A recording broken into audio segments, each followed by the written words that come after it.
Hello বন্ধুরা, তোমরা সবাই কেমন আছো? আশা করি অনেকটাই ভালো আছো। তো আজকে তোমাদের মাঝে এক্সপ্লেন করবো ব্লাডের সোলের তৃতীয় পর্ব। চলুন ভিডিওটি শুরু করা যাক। এপিসোডের শুরুতেই পাহাড়ে একটি সুন্দর মেয়েকে দেখানো হয়, যে পাহাড় থেকে আয়ুর্বেদিক ফুলগুলো সংরক্ষণ করছে। আর এই ফুলগুলো দিয়ে সে ওষুধ বানাতো। আর এভাবেই সে অনেকগুলো ফুল সেখানে সংরক্ষণ করে ফেলে। এবং এগুলোকে নিয়ে যখন সে নেমে পড়তে যায়, তখনই একটি মাশরুমের দিকে তার নজর পড়ে, কারণ সেটা অনেক রেয়ার মাশরুম ছিল। আর সেটাকে তোলার জন্য যখনই যায় তখনই সে রুহিকে দেখতে পারে যে সে পড়ে যাচ্ছে। আর সে ভাবতে থাকে যে নিশ্চয়ই কারোর সাথে ভালোবেসে ব্যর্থ হয়ে সে সুসাইড করেছে। কিন্তু রুহি পাহাড়ের একটি গাছের ডালের সাথে যে আটকে পড়ে। আর এদিকে সে মেয়েটি ভাবতে থাকে, ইস, কার সাথে যে প্রেম করলো আর যে ছেঁকা খেয়ে এরকম সুসাইড করতে আসলো। আর তারপর মেয়েটি তাকে বাঁচানোর জন্য সেখানে জাম্প করে নেমে যায় এবং বলতে থাকে, হেস, এটা একটু মেয়ে, যদি ছেলে হতো তাও তার সাথে মজা করা যেত আর আমি তাকে বিয়েও করে ফেলতাম, কারণ তার কোনো বয়ফ্রেন্ড নেই। যাই হোক, তারপর দেখেছে রুহি এখনো বেঁচে আছে, সেই জন্য তাকে তুলে নিয়ে যায়। এরপর সেই মনস্টারটিকে দেখানো হয় যে কিং এর উপর আক্রমণ করতেছে। তবে দেখা যায় এটা ইয়ানচিন স্বপ্নে দেখতেছে। তারপর তার ঘুম ভেঙে যায়, কিন্তু ঘুম ভেঙে সে আশেপাশে কাউকেই দেখতে পারে না। তখনই এখানে আসে জো ইয়াং। এই লোকটি এই গুহার ভিতরেই থাকতো। সিং বলতে থাকে যে কিং কোথায়, সে আমার ফ্রেন্ড। সে বলতে থাকে যে চিন্তা করো না, সে এখানেই আছে। আর দিয়ান সিং এর দাঁড়াতেই অনেক কষ্ট হচ্ছিল। তখন জো ইয়াং বলতে থাকে যে তোমার বন্ধু পাশের গুহাতেই রয়েছে। এরপর দিয়ান সিং রুহির কথা ভাবতে থাকে যে সে পড়ে গেছে, আমি তাকে বাঁচাতে পারিনি। আর এই কথা সে ভাবতে ভাবতে অজ্ঞান হয়ে পড়ে যায়। তারপর আমাদের একটি গ্রামকে দেখানো হয় যেখানে সেই জড়িবুটিওয়ালা মেয়েটা থাকতো। এদিকে রুহির জ্ঞান ফিরে আসে এবং সে ওই মেয়েটিকে ডাকতে থাকে যে তুমি কি আমার জান বাঁচিয়েছো, এবং বলে যে আরো দুটো ছেলেকে কি তুমি দেখতে পেরেছো। মানে কিং আর দিয়ান সিং এর কথা বলতেছে। তখন এই কথা শুনে মেয়েটি বলতে থাকে, কি আরো দুজন রয়েছে? তার নজর তার মাস্কের দিকে পড়ে এবং সেটাকে বলে যে এই মাস্ক তুমি খোলো না কেন। রুই বলে যে এই মাস্কে একটি লক লাগানো আছে আর সেটা ছাড়া সে খুলবে না। মেয়েটি বলতে থাকে, আরে আমি 15 মিনিটে 80 তলোয়ার ভেঙে ফেলি আর এটাকে খুলতে পারবো না।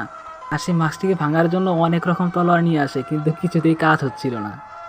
একে একে সব তলোয়ার সে ইউজ করা শুরু করে, কিন্তু এতে তার কিচ্ছু হচ্ছিল না। যখন দেখতেছে এটা কোনোভাবে খুলতেছে না, তখন সেটাকে ভাঙার জন্য অনেক বড় একটা হাতুড়ি নিয়ে আসে। রুই বলতে থাকে, এই শালা, তুই আমার মারবার চাস নাকি? এত বড় হাতুড়ি দিয়ে বাড়ি মারলে তো আমি দুনিয়া থেকে গায়েব হয়ে যাবো। তখন মেয়েটি শান্ত হয়ে বসে আর বলতে থাকে, আচ্ছা তুমি কি ওই ছেলে দুটির কারণে সুসাইড করতে গিয়েছো? রুহি বলে, আরে পাগল না। তখন রুহি বলে, আচ্ছা তুমি কাকে লাইক করো? তুমি কি শিনিজাংকে পছন্দ করো? রুহি বলে, আরে না, আমি তাকে না, আমি তো কিংকে পছন্দ করি আর সেই আমার লাইফ পার্টনার। তখন মেয়েটি বলে, আচ্ছা আমি তাদেরকে খুঁজতে যাইতেছি, তাকে যদি খুঁজে পাই তাহলে এখানে নিয়ে আসবো, আর তুমি ততক্ষণ বিশ্রাম করতে থাকো। বলে মেয়েটি সেখান থেকে চলে যায়। এদিকে দিয়ান সিং গোস্ত খাওয়ার জন্য প্রস্তুতি নিতেছে। দেখতেই পারতেছেন তার হাতে কত বড় একটা গোস্ত টুকরা। পর সে যখন খেতে যাবে তখন কিং এর দিকে তাকায় আর দেখতে পারে যে সে বসে রয়েছে। তখন দিয়ান সিং বলতে থাকে, তুমি খাচ্ছ না কেন? কিং বলে যে রুই আর শিনিজাং সেখানে বিপদে রয়েছে আর আমরা এখানে খাবার খাচ্ছি। দিয়ান সিং বলতে থাকে, আচ্ছা তুমি যদি খাবার না খাও তাদেরকে আমরা হারাবো কি করে, আমাদের শত্রুদেরকে? এই শুনে কিংও খাবার খেতে শুরু করে, কিন্তু শালারা এখানে কিসের গোস্ত খাইতেছে কিছু বোঝা যাইতেছে না। তখন সে বুড়ো লোকটা বলতে থাকে, তোমরা যদি চাও তাহলে তোমাদেরকে আমি পাওয়ার দিতে পারি। তোমরাও যেভাবে শত্রুদের হাতে পরাজিত হয়ে এখানে এসেছো, ঠিক আমিও এভাবে পরাজিত হয়ে অনেক বছর আগে এখানে এসেছি। আর এখানে আমি পাওয়ার নিয়ে গবেষণা করার পর অনেক পাওয়ার এখানে অর্জন করতে পেরেছি। সে বলে যে ডানটির সাথে তোমরা যুদ্ধ করেছো সেটা কি ছিল জানো? সেটা একটি বানর ছিল আর আমি তাকে স্পিরিচুয়াল পাওয়ার দিয়ে এরকম শক্তিশালী করে তুলেছি। তোমরা যদি চাও তাহলে তোমাদেরকেও এরকম পাওয়ার দিতে পারি, যাতে করে তোমরা তোমাদের শত্রুদের উপর বিজয় লাভ করতে পারো। দিয়ান সিং প্রথমে রাজি না হলেও পরবর্তীতে তারা রাজি হয়ে যায় এবং বলতে থাকে যে এরপর আমরা রুই এবং শিনিজাংকে বাঁচাবো। আর এরপর তারা সবাই মিলে একটি ঝর্ণার কাছে যায়। সেই মাস্টারটি বলতে থাকে, এর ভিতরে একটি পাথর রয়েছে যার ভিতরে সব শক্তি রয়েছে। সে হাত দিয়ে একটি মার্ক বানায় এবং সে পানিতে ছুঁড়ে মারে, যার ফলে পানি থেকে একটি স্টোন চলে আসে এবং মাস্টারটি বলতে থাকে যে এই স্টোনটি স্পেস থেকে নেওয়া। কিং বলতে থাকে যে এর ভিতর থেকে আমরা শক্তিটা কিভাবে পাবো? তখন মাস্টার বলে যে তোমরা এখানে বসে পড়ো। তারপর বসে পড়ার সাথে সাথে চারিদিকে সেখানে মার্ক করে দেয় এবং আলাদা আলাদা শক্তি সেখানে ব্যবহার করে, যার ফলে তাদের চতুর্দিকে একটি পাওয়ারের বৃত্ত তৈরি হয়। আর মাস্টারটি বলতে থাকে, যখন পাথরটি উপরে উঠবে তখন তার থেকে তোমরা শক্তি নিতে শুরু করবা, মানে পাথরটির দিকে হাত বাড়িয়ে দিবা। আর এভাবেই তারা তার থেকে শক্তি নেওয়া শুরু করে। কিন্তু এটা যতটা সহজ মনে করতেছো তার থেকেও বেশি কঠিন ছিল। আর এটাকে সহ্য করতে না পেরে তারা সেখান থেকে পড়ে যায় এবং অজ্ঞান হয়ে যায়। আর এটা দেখে মাস্টার অনেক ভয় পেয়ে যায় যে আমি এতদিন যে কাজ করেছি সেই কাজে সফল হতে পারিনি। মানে এই শক্তিটি যখন মানুষের বডিতে এক্সপিরিয়েন্স করতে যায় তখনই সে ব্যর্থ হয়। তখনই দেখতে পারে যে আলাদা একটা শক্তি সেখানে অনুভব হচ্ছে।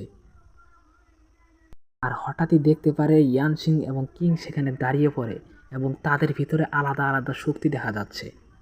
আর কিং সেখান থেকে একটা দৌড় দেয়, আর তার দৌড়ের স্পিড ছিল অনেক বেশি।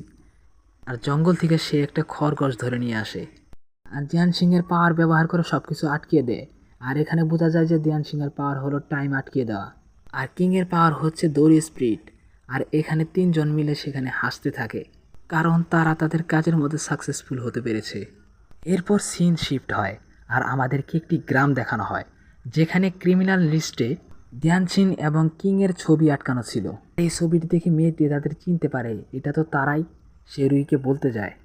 ছাদের ওপর থেকে ধ্যান সিং এবং কিং তাদের ছবিগুলো দেখতেছিল যে তাদের ক্রিমিনাল লিস্টে পাঠিয়েছে, এটা হলো সেই ইয়াং ফ্যামিলির কাজ, আর আমরা এই বদলা নিয়েই ছাড়বো। আর তারপর তারা এখান থেকে চলে যায়। এরপর অন্য একটি ক্ল্যানের মেয়েকে দেখানো হয় যে অনেকটাই সুন্দর, আর তার ঘরেতে ইয়াং ফ্যামিলির মেম্বাররা সেখানে চলে আসে আর বলতে থাকে যে তোমার জন্য একটি খবর রয়েছে। এবং এরই সাথে 3 নম্বর এপিসোডটি শেষ হয়ে যায়। তো তোমাদের কাছে ভিডিওটি কেমন লেগেছে বন্ধুরা?